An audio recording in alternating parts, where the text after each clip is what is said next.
Buenos días, respetables hermanos y amigos en el Señor.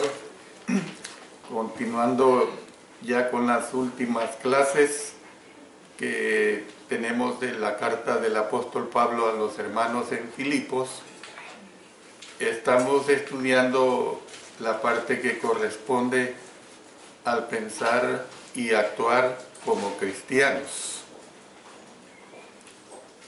En la clase pasada vimos el aspecto de el pensar como cristianos, pero ahora vamos a ver el actuar como cristianos, o sea, vamos a ver la parte práctica.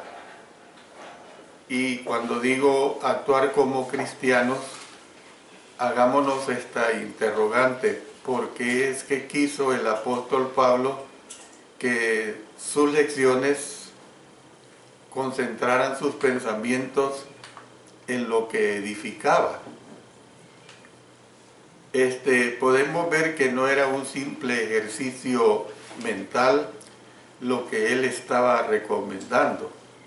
Hay cosas que las personas, teóricamente, mentalmente hablando, son lumbreras, pero hay cosas que si no se demuestran con la práctica es totalmente lo contrario. En realidad, él sabía que tales pensamientos darían forma a las acciones de ellos. Lo que, en otras palabras, él está diciendo que no basta con pensar como cristianos, es decir, que necesitamos actuar como cristianos. Es decir, es el mismo principio que Santiago dijo. Entonces nosotros tenemos que ver, hermanos, que en el texto original hay una palabra, otra vez, palabras que si se dicen aisladamente no dicen nada. Esta palabra es la palabra y, que muchas veces desempeña la función de una conjunción. Entonces, la palabra y, que está cerca del comienzo del versículo 9, esta palabra no se refleja en la traducción a nuestro idioma. Entonces, y conecta estrechamente el versículo 9 con el versículo 8. Entonces, el apóstol Pablo estaba siguiendo su pensamiento en el versículo 9. Fíjense bien, lo voy a decir tal como está escrito en nuestra versión. Dice: lo que aprendisteis y recibisteis y oísteis y visteis en mí, esto haced. Pero ahora lo voy a hacer con la palabra y. Dice así: y lo que aprendisteis. O sea, cuando yo lo digo así, ustedes pueden entender que tiene una unión con el versículo 8. Y lo que aprendisteis y recibisteis y oísteis y visteis en mí, esto haced. Entonces, lo que el apóstol dijo en efecto fue esto. En caso de que no quedara claro lo que quise decir con lo verdadero, con lo honesto, con lo justo y con las demás cualidades, él les dice: recordad mi ejemplo. Es decir, lo que enseñé y lo que viví, pensad en esto y hacerlo. Miren qué bonito. No solamente que quede aquí en la cabeza, sino que se traduzca en hacerlo en la práctica. Pues bueno, entonces fíjense bien, cuando tenemos esta ligera introducción al actuar como cristianos, veamos las enseñanzas correctas que se dan al respecto. En este versículo 9, el apóstol Pablo tocó primero 4 aspectos del adoctrinamiento espiritual de los filipenses. En primer lugar dice que habían oído al apóstol Pablo enseñar y predicar. El apóstol no había rehuido de anunciaros, o de anunciarles, mejor dicho, nada que fuese útil a sus oyentes. Les enseñó todo el consejo de Dios. Vamos a ver 2 versículos que tenemos en el libro de los Hechos. Noten en el capítulo 20, vamos a leer los versos 20 y 27.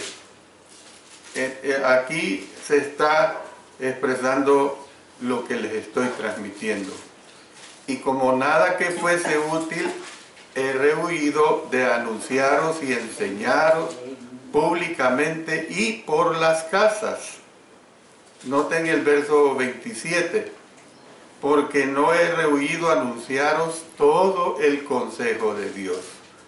Entonces, vemos pues que ellos habían oído. En segundo lugar, ellos habían aprendido la palabra de Dios. ¿Cómo la habían aprendido?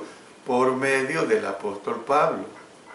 Yo siempre he dicho que qué lujo, qué bendición el haber tenido un predicador de esa altura del apóstol Pablo. Entonces, comprendían lo que él les enseñó y lo recordaban. ¿Por qué? Porque habían sido enseñados correctamente, gracias a Dios. Luego miren el tercer aspecto que aquí se presenta. Dice que además de que habían oído, además de que habían aprendido, dice que también habían visto el ejemplo del apóstol Pablo. Esto es realmente muy hermoso, porque uno puede ser un buen enseñador, ser un buen maestro, y qué bueno que se pueda tener esa cualidad. Pongo el ejemplo, la ilustración de un maestro secular. Es una lumbrera. Yo tenía, cuando estudié el bachillerato en el Instituto Nacional Francisco Menéndez, tenía un profesor que daba una materia y la daba de una forma magistral, pero el maestro tenía un serio problema. El maestro le gustaba mucho el licor y algunas veces se le notaba que él llegaba bajo el efecto del alcohol. Entonces, nosotros aquí estamos viendo esta situación en el apóstol Pablo. También habían visto el ejemplo, el buen ejemplo que les había dado a los hermanos ahí en Filipos. Él lo demostró en su vida, los principios que presentaba, pues. Bueno, a diferencia de los fariseos, mire lo que dice en Mateo capítulo 23, versículo 3. Noten lo que aquí se expresa. Así que todo lo que os digan que guardéis, guardadlo y hacedlo. Mas no hagáis conforme a sus obras, porque dicen y no hacen. Entonces, todo lo contrario sucedió con el apóstol Pablo. No solo decía, sino que también hacía. Es todo lo opuesto. Nada ayuda, hermanos, más al entendimiento que un ejemplo apropiado. Y sigo presentándoselos. Vamos ahora a 1 Timoteo capítulo 4 y el versículo 12. Dice de la siguiente manera: ninguno tenga en poco tu juventud, sino sé ejemplo de los creyentes en palabra, conducta, amor, espíritu, fe y pureza. Miren que claro, sé ejemplo. Luego, si vamos a Tito capítulo 2 y el versículo 7, presentándote tú en todo como ejemplo de buenas obras, en la enseñanza mostrando integridad, seriedad, palabra sana e irreprochable, de modo que el adversario se avergüence y no tenga nada malo que decir de vosotros. Entonces, hermanos, nosotros podemos ver pues que al apóstol Pablo demostró porque lo habían visto en él. Y el cuarto aspecto, lo más importante, era el hecho de que ellos habían recibido lo que Pablo decía. Bueno, aquí hay una aclaración. La palabra que aquí se traduce por recibisteis es la palabra técnica para la recepción de tradición. Pero yo quiero darles una explicación al respecto. Vamos a también leer algunos versículos. Vámonos al Evangelio de Marcos, capítulo 7 y el versículo 4. Dice, y volviendo de la plaza, si no se lavan, no comen, y otras muchas cosas hay que tomaron para guardar, como los lavamientos de los vasos de beber y de los jarros y de los utensilios de metal, y de los lechos.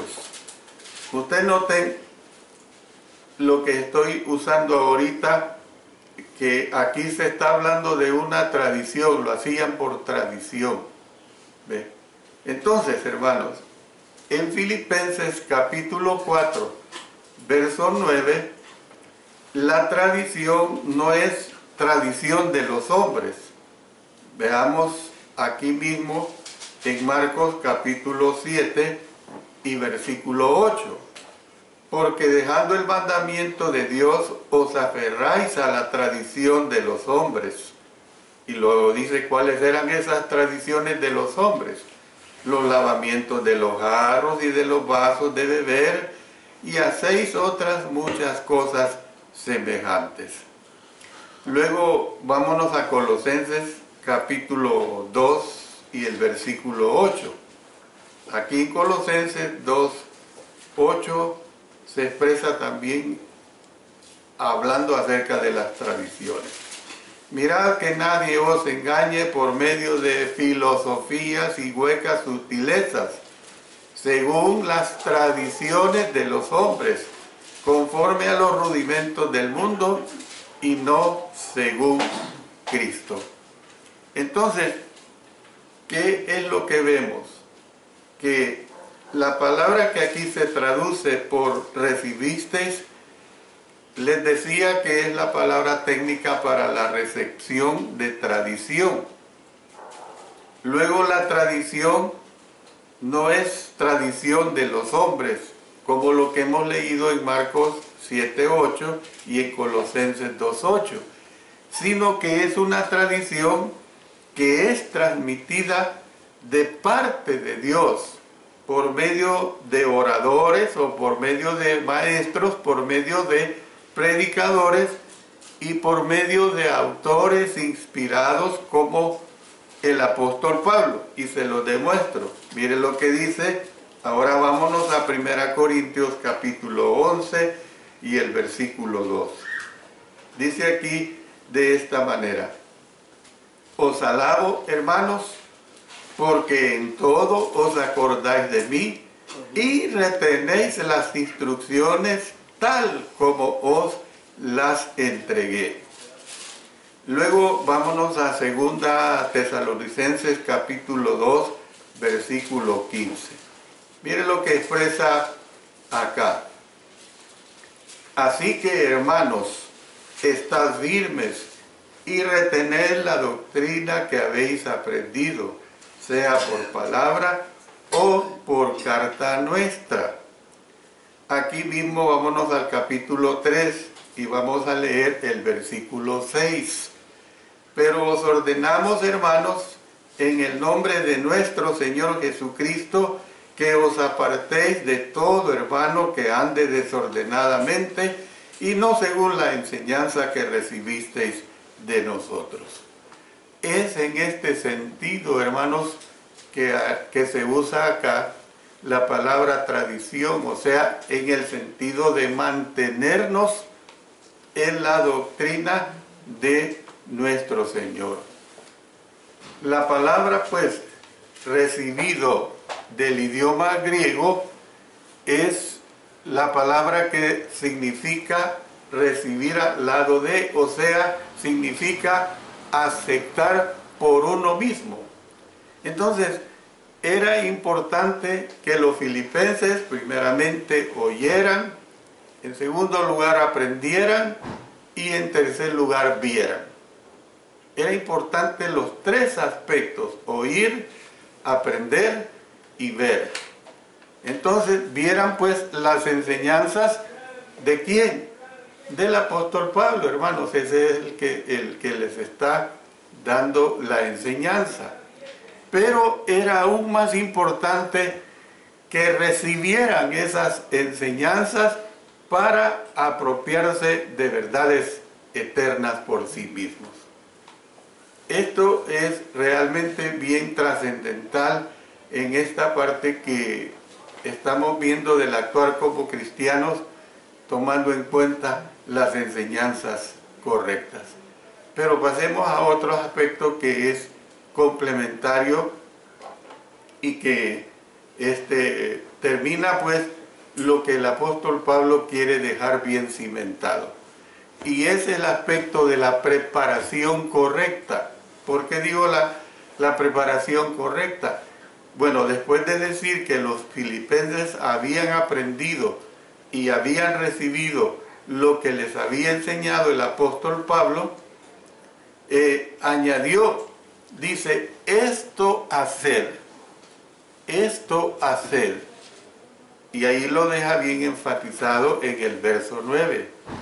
Hacer, hermanos, es en el lenguaje original una forma de la palabra prazo. La palabra prazo escrita con doble S.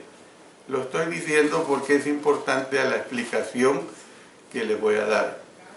Por lo general, en las epístolas del apóstol Pablo, la palabra prazo denota un hábito, recalca el proceso que lleva a cierta realización. La palabra insinúa la repetición de una acción hasta que llegue a ser algo natural. Por la repetición de una acción se llega a hacer aquella acción algo natural. Claro, aquí estamos hablando de repeticiones de hacer cosas buenas. Por eso hemos estudiado el verso 8 de todas esas características que el apóstol Pablo nos está diciendo. Es decir, considéralo como hacer y algo más. Hacer no es simplemente que se quede allí, sino es totalmente acciones que son complementarias al hacer. Nosotros podríamos comparar el término griego con una definición de la palabra practicar. O sea, la palabra practicar es ejecutar repetidamente con el fin de adquirir una destreza. Y eso así es en todos los oficios, especialmente que demandan habilidad práctica, se llega a poder realizar eso por estarlo practicando. Lo que a menudo limita las capacidades es una aversión a la práctica. Yo puedo aprender un idioma pero si no lo practico, lo voy a olvidar. No voy a tener la habilidad de poder conducirme en ese idioma o poder comunicarme pues en ese idioma si no lo practico. Por ejemplo, a algunos les gustaría destacar en ciertos deportes, pero no les gusta practicar. A algunos les gustaría desempeñarse como cantantes o músicos, pero no les gusta practicar también. Entonces, no les gusta lo que es realmente esta situación. Entonces, nosotros de un modo parecido, algunos no están dispuestos, hermanos, a cultivar las destrezas espirituales de la vida por medio de la práctica. El hermano Manuel Azucena dice que él llegó 3 años antes que yo a la iglesia del Señor y hablaba de un predicador que dice que tenía una habilidad enorme para persuadir a las personas, sobre todo para que obedecieran el Evangelio. Y bastantes personas obedecieron en esa época. Estoy hablando de los años 65, 66, de esa década de los 60. Pero ¿qué pasaba? Que casi con vergüenza lo digo, este hermano se dedicaba a cosas malas, era un estafador. Entonces, claro, esto hacía que aquellos que él les había enseñado el Evangelio con esa destreza que él tenía, pues se desanimaran y volvieran al camino del pecado. Entonces, hermanos, tenemos que entender pues que para que nosotros podamos triunfar, tenemos que poner en práctica nuestras destrezas espirituales, nuestras habilidades espirituales que el Señor nos ha dado. O sea, comportarnos pues espiritualmente hablando. Al llegar al final de esta parte que estamos viendo de la preparación correcta, quiero decirles como una parte conclusiva de todos estos 2 estudios que hemos tenido acerca de pensar y actuar como cristianos. Al final del versículo 9, el apóstol Pablo volvió al tema de la paz. Dice, y el Dios de paz estará con vosotros. Hermanos, esta era la bendición favorita del apóstol Pablo. Vamos a leer al menos 4 versículos donde él habla de ese Dios de paz. Vámonos ahora a Romanos capítulo 15 y el versículo 33. Dice acá, y el Dios de paz sea con todos vosotros. Amén. Luego vamos a 2 Corintios capítulo 13 y el versículo 11. 13, 11. Dice, por lo demás, hermanos, tened gozo, perfeccionaos, consolaos, sed de un mismo sentir y vivid en paz. Y noten, lo repite, y el Dios de paz y de amor estará con vosotros. Vamos ahora a 1 Tesalonicenses, capítulo 5 y el versículo 23. Y el mismo Dios de paz os santifique por completo, y todo vuestro ser, espíritu, alma y cuerpo, sea guardado irreprensible para la venida de nuestro Señor Jesucristo. Entonces, hermanos, y aquí en 2 Tesalonicenses, vamos a leer la última, el capítulo 3, el versículo 16. Y el mismo Señor de paz os dé siempre paz en toda manera. El Señor sea con todos vosotros. Entonces, ¿qué es lo que vemos, hermanos? Que una vez más no pase por alto la palabra y, no la pase por alto esta palabra y. ¿Por qué? Porque lo que el apóstol Pablo estaba diciendo en efecto era esto: si pensáis como debéis y vivís como debéis, entonces el Dios de paz estará en vosotros. Miren qué hermoso. Entonces dice, el Dios de paz estará en vosotros. En el versículo 7, recordemos que el apóstol Pablo habló de la paz de Dios, la paz que Dios y la paz que solo Dios puede dar. No es una paz de este mundo. Esto lo hemos estudiado ampliamente. Una cosa es la paz terrenal, la paz de los hombres, y en cierto sentido es buena, pero una cosa es la paz de Dios. Esa paz solo la puede dar Dios, hermanos. Ahora los términos se invierten. Dice el Dios de paz, en otras palabras, aquel que es la fuente de paz. Aquel que es la fuente de paz. En este versículo el apóstol Pablo dijo que la paz de Dios, que sobrepasa todo entendimiento, guardará vuestros corazones y vuestros pensamientos en Cristo Jesús. Yo le pongo esta imagen, esta ilustración. Imagínese a un ciudadano que vive en la seguridad de una ciudad protegida. El versículo 9 añade un detalle a esa escena. Al lado del ciudadano está su protector. ¿Y quién es ese protector? Es Dios. El Dios de paz, dice, estará con vosotros.